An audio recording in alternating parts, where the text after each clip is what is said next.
नमस्कार, VIP news में आपका बहुत बहुत स्वागत है। आपके साथ मैं हूं पल्लवी परिहार और शुरुआत करेंगे खबरों की। विश्व प्रसिद्ध ऐतिहासिक बस्तर दशहरा पर्व को निर्विघ्न संपन्न करवाने के लिए जोगी बिठाई की पूजा विधान सिरासर भवन में पूरी की गई। आपको बता दें कि ऐतिहासिक बस्तर दशहरा पर्व को निर्बाध रूप से संपन्न करवाने के लिए जिले के भानपुरी तहसील के छोटे आमावाला निवासी पारंपरिक रूप से निर्धारित परिवार के युवक सदियों से युक्त अनूठी और सर्वाधिक महत्वपूर्ण रस्म को अदा करते हैं, जो दशहरा पर्व को निर्विघ्न संपन्न करवाने के लिए नियत दिवस तक कठोर उपासना में लीन रहते हैं। ऐतिहासिक बस्तर दशहरा पर्व के जोगी बिठाई विधान के मौके पर विधायक जगदलपुर किरण देव, पारंपरिक नेतृत्वकर्ता मांझी और क्षेत्र के अन्य जनप्रतिनिधियों सहित बड़ी संख्या में श्रद्धालु और गणमान्य नागरिक मौजूद रहे।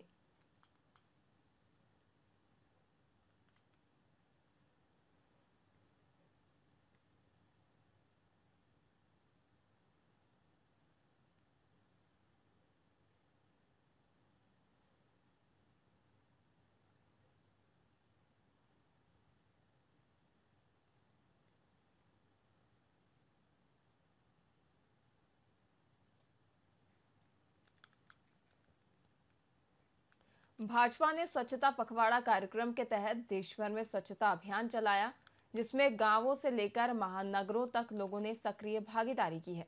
वहीं भाजपा नेता अशोक बजाज ने कहा कि मोदी जी के नेतृत्व में नागरिक अब अपने आसपास का कूड़ा खुद साफ कर रहे हैं, जो पिछले 10 साल में महत्वपूर्ण बदलाव दर्शाता है।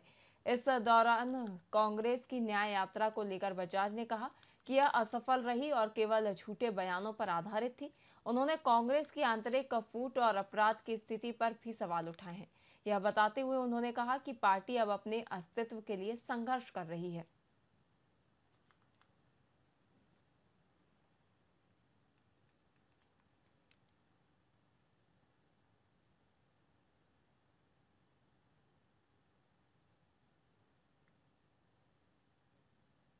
स्वच्छता अभियान कोई राजनीतिक कार्यक्रम नहीं है। माननीय प्रधानमंत्री जी ने जब पदभार ग्रहण किया, मोदी जी ने, तो उन्होंने स्वच्छता अभियान को प्रमुखता दी। अपने पहले ही संबोधन में उन्होंने कहा कि हर नगर गांव सब स्वच्छ होना चाहिए। स्वच्छता अभियान के 10 साल पूरे हो गए हैं और इन 10 वर्षों में हमने देखा कि आज गांव में, शहर में, गलियों में, चौबारों में साफ सफाई कहीं दिखती है। तो उसका एक कारण यह है कि अब लोगों में स्वच्छता के प्रति जागरूकता आई है। स्वच्छता अभियान गौरेला पेंड्रा मरवाही जिले के मंगली बाजार चौराहे में अतिक्रमण हटवाने की कार्रवाई के विरोध में व्यापारियों ने दुकानें बंद कर विरोध जताया। इस दौरान व्यापारियों ने जमकर गौरेला नगर पालिका और प्रशासन के खिलाफ नारेबाजी की। दरअसल जिले के गौरेला नगर पालिका के अंतर्गत आने वाली मंगली बाजार और स्टेशन रोड काफी संवेदनशील इलाका है, जहां व्यापारियों के सामानों को दुकान के बाहर लगाने से यातायात व्यवसाय बाधित हो रही है। वहीं जिसके बाद नगर पालिका की टीम की ओर से व्यापारियों की दुकानों में कार्रवाई की गई है।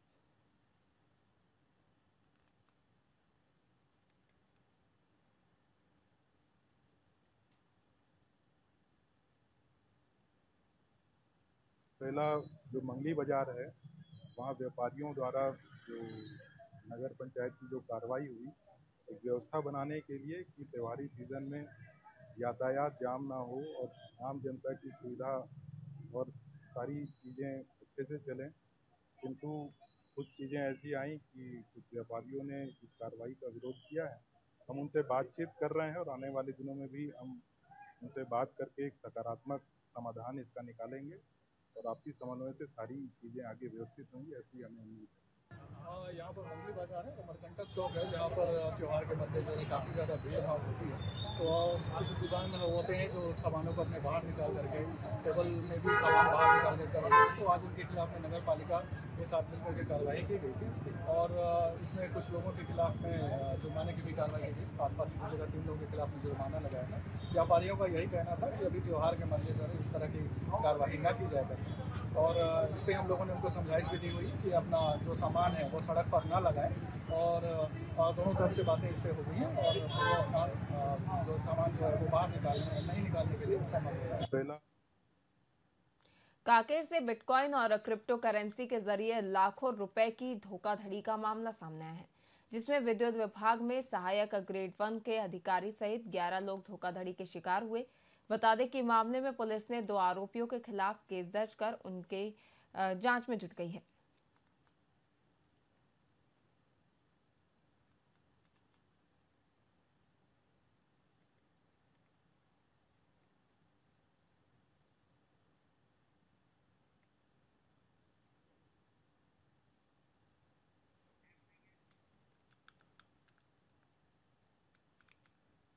नारायणपुर जिले के नेंदर और थुलथुली ग्राम के जंगलों में हुई मुठभेड़ में जवानों ने 36 नक्सलियों को मार गिराया है।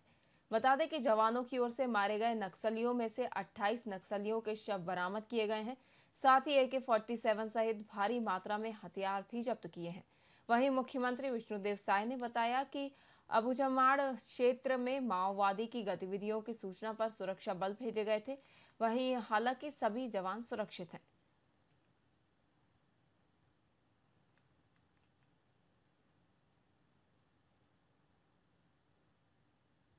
और दंतेवाड़ा की सीमा में जो अबुझमाड़ क्षेत्र है उसमें हमारे सुरक्षा बलों और माओवादियों में मुठभेड़ हुआ है और जिसमें सर्चिंग में अभी तक 28 बॉडी मिलने की जानकारी है और कई हथियार उसमें मिले हैं। AK-47 वगैरह मिले हैं और मैं समझता हूँ कि अब तक का ये ऑपरेशन हुआ है और इस सफलता के लिए मैं अपने जवानों को बहुत बहुत बधाई देता हूं। उनके मतलब साहस को हम नमन करते हैं और हम पहले से ही माओवादियों से कहते आए हैं कि वो लोग हिंसा का रास्ता को छोड़ के विकास की मुख्यधारा से जुड़े और अब डबल इंजन सरकार के कारण हम लोग मजबूती के साथ लड़ और माओवाद अंतिम सांस गिन रहे हैं और बहुत जल्दी छत्तीसगढ़ में शांति स्थापित होने वाली है। और आज हम बीजापुर के दौरे में थे तो वहाँ पर नक्सल पीड़ित लोगों से मिले भी और आज की घटना के बाद शायद उनको और विश्वास उनका बढ़ गया होगा कि निश्चित रूप से छत्तीसगढ़ से माओवाद का मतलब समापन होने वाला है। आज नारायणपुर और भिलाई के बेबे नानकी गुरुद्वारा खुर्सीपुर में इंद्रजीत सिंह ने अपने पिता स्वर्गीय वीरा सिंह की पुण्यतिथि पर श्रद्धांजलि अर्पित की। इस अवसर पर 15 किलोवाट का सोलर सिस्टम और 500 लीटर क्षमता का वाटर कूलर का शुभारंभ किया गया। वहीं इंद्रजीत सिंह ने गुरुद्वारे के विस्तार के लिए लाखों रुपए की सामग्री भी प्रदान की है। इस दौरान कार्यक्रम में सुखमणी साहब का पाठ, गुरु कीर्तन और विशाल लंगर का आयोजन किया गया। वहीं रक्तदान शिविर में 28 यूनिट खून भी दान किया गया।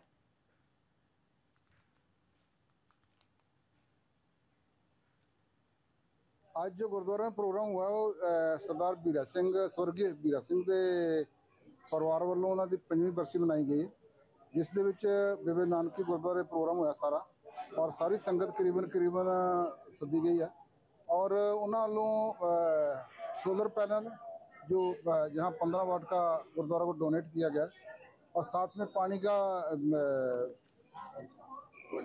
वाटर कूलर जो दिया गया है, जो उनकी सेवा उनके मतलब परिवार सरदार इंद्रजीत सोटू जो कर रहे हैं उनको अपने उनके चरणों उनके मतलब रास्ते पे चल कर रहे हैं और बहुत बढ़िया उनके परिवार को गुरु महाराज और सेवा बख्शे और ऐसे आगे बढ़ के सेवा करते रहे।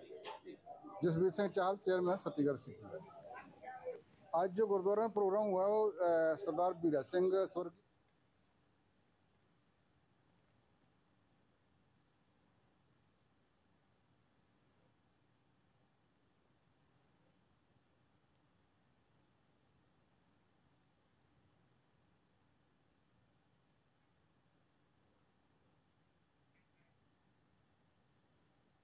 जांजगीर चांपा के बलौदा जांजगीर मार्ग की बदहाली को लेकर ग्रामीणों का गुस्सा फूट पड़ा है और ग्रामीणों ने सड़क जाम कर उसे बनवाने और भारी वाहनों को प्रतिबंधित करने की मांग की है, जिसके बाद मौके पर पहुंचे प्रशासनिक अधिकारियों ने लोगों को समझाने की कोशिश की।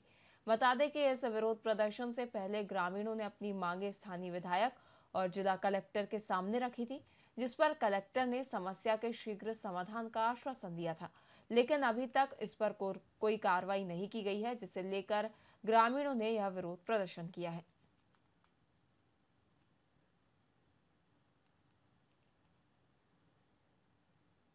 मांगे अलग अलग बढ़ते जा रही है कि बोल रहे हैं कि बाईपास है, जो मांगों को लेकर कर रहे हैं तो उस मांगों को तो हम लोग कर रहे हैं। क्योंकि यहाँ पर बहुत ज़्यादा मतलब गाड़ी चल रही है और रोड बहुत ज़्यादा खराब है, इसलिए हम लोग को आए दिन किसी न किसी प्रकार की प्रॉब्लम होती रहती है। इन लोगों की अभी जो यहाँ पे चक्का जाम किए हुए हैं उसमें इनकी 4-5 मांगे हैं। तो सबसे पहली मांग तो उनकी ये है कि इसमें जो गड्ढे हैं उनको जो है सीमेंट कंक्रीट से भरा जाए और या सड़क की मरम्मत की जाए। ना चाहिए हाईवा बिल्कुल बंद होना चाहिए। पूरा दूल्हा हमन खात सब दिन। इतना शरीर में लइका मन के अंदर में जात है। हां पूरा खराब हो गए है।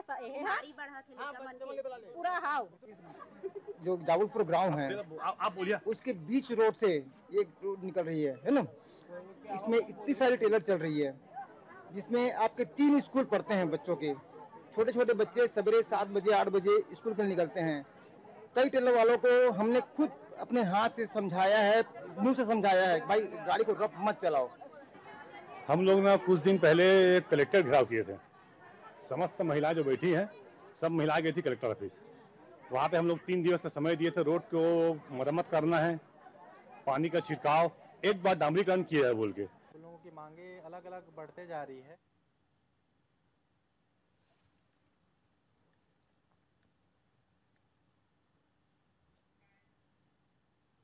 रायपुर में कांग्रेस ने प्रेस कॉन्फ्रेंस की, जिसमें प्रदेश के पूर्व मुख्यमंत्री भूपेश बघेल और पीसीसी चीफ दीपक बैज समेत कई दिग्गज नेताओं ने शिरकत की।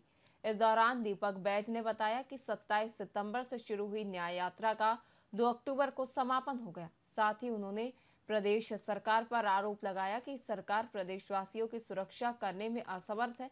प्रदेश में महिलाएं और बच्चियां सुरक्षित नहीं है।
फिर अभी बाई इलेक्शन भी है, नगरीय निकाय चुनाव भी है, पंचायत चुनाव भी है। इसके बाद रणनीति के बाद फिर प्रदेश में सरकार के खिलाफ में किस तरह से लड़ाई लड़ना है, इन सब मुद्दों को लेकर फिर हम चर्चा करने के बाद फिर हम सरकार के खिलाफ आक्रामक रूप से हम लोग फिर जनता के लिए, छत्तीसगढ़ की जनता के लिए, हित के लिए, न्याय के लिए हमारी लड़ाई, हमारा संघर्ष आगे जारी रहेगा। रायपुर के श्री अग्रसेन धाम में आयोजित भगवान महाराजा अग्रसेन जयंती महोत्सव 2024 में मुख्यमंत्री श्री विष्णुदेव साय ने भाग लिया है। उन्होंने महाराजा अग्रसेन के समानता और भाईचारे के संदेश की सराहना की और धाम के द्वितीय तल का लोकार्पण किया। बता दें कि मुख्यमंत्री ने अग्रवाल समाज की सेवाओं की प्रशंसा करते हुए कहा कि समाज की उन्नति के लिए संस्कृति और अर्थव्यवस्था का संतुलन आवश्यक है। वहीं कार्यक्रम में उत्कृष्ट कार्य करने वालों को सम्मानित किया गया।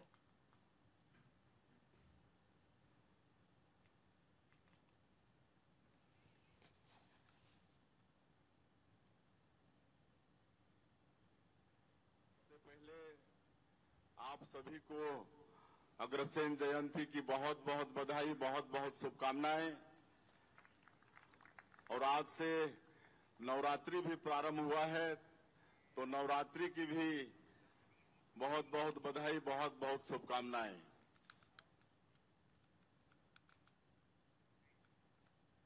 देश में आदि शक्ति की आराधना का पर्व नवरात्र शुरू हो चुका है। आस्था के इस महापर्व में हर तरफ भक्ति और आस्था की गंगा बह रही है। नवरात्र को लेकर छत्तीसगढ़ में भी विभिन्न आयोजन किए जा रहे हैं। समाज का हर वर्ग देवी के दरबार में माथा टेकने के लिए पहुंच रहा है। वहीं बस्तर के जगदलपुर में भी बस्तर की आराध्य मां दंतेश्वरी के दरबार में भी भक्तों का तांता लगा रहा।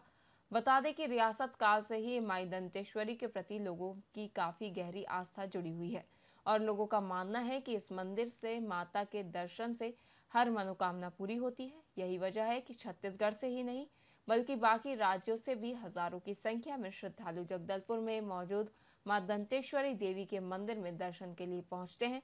वहीं बस्तर के राजा कमलचंद भंजदेव ने सभी को बस्तर दशहरे में शामिल होने का निमंत्रण दिया और दशहरा धूमधाम से मनाने की अपील की है।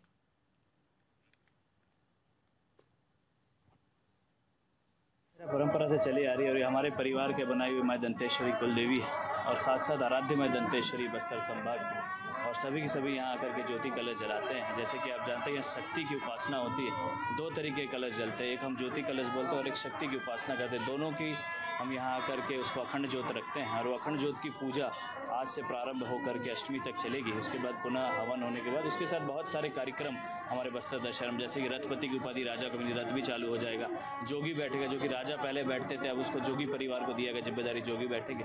उसी तरीके से बहुत सारे परंपराएं जो चली आ रही है वैसी परंपरा को वापस पुनः माई के साथ यही आशीर्वाद मांगे। बस्तर में जो अभी बहुत ही दर्दनाक हम लोगों ने कोविड की महामारी से गुजरे, ऐसा कोई महामारी हमारे देश में ना है, छत्तीसगढ़ में ना है, बस्तर में ना है, पूरे विश्व में ना है, इसकी प्रार्थना की। और साथ साथ यही कि पूरा दशहरा अच्छे से गुजरे, अच्छे से निपटे और साथ साथ जितने भी हमारे श्रद्धालु आए बस्तर से लेकर के बाहर से भी आजकल पर्यटन बहुत आने लग गए तो उनको भी प्रचार प्रसार का मिले। और साथ साथ मैं मीडिया साथी से बोलना चाहूँगा अब इसको ज़्यादा से ज़्यादा प्रचार प्रसार करें ताकि आने वाले समय में ये पता चले कि सबसे ज़्यादा पुराना दशहरा कोई है। 601वां वर्ष चला, 601 इस साल होगा उसका, 601 महीना चल रहा है। साथ साथ सबसे ज़्यादा चलने वाला लंबा चलने वाला दशहरा हमारा 75 दिनों का, इसे प्रचार प्रसार करने की जरूरत है ताकि आराध्य माई दंतेश्वरी के साथ साथ असंख्य देवी देवता जो यहाँ उपस्थित होते हैं उनकी पूजा अर्चना और साथ साथ उनका आशीर्वाद पूरे ही बस्तर को ही नहीं, छत्तीसगढ़ को ही नहीं, पूरे के पूरे देश को मिले।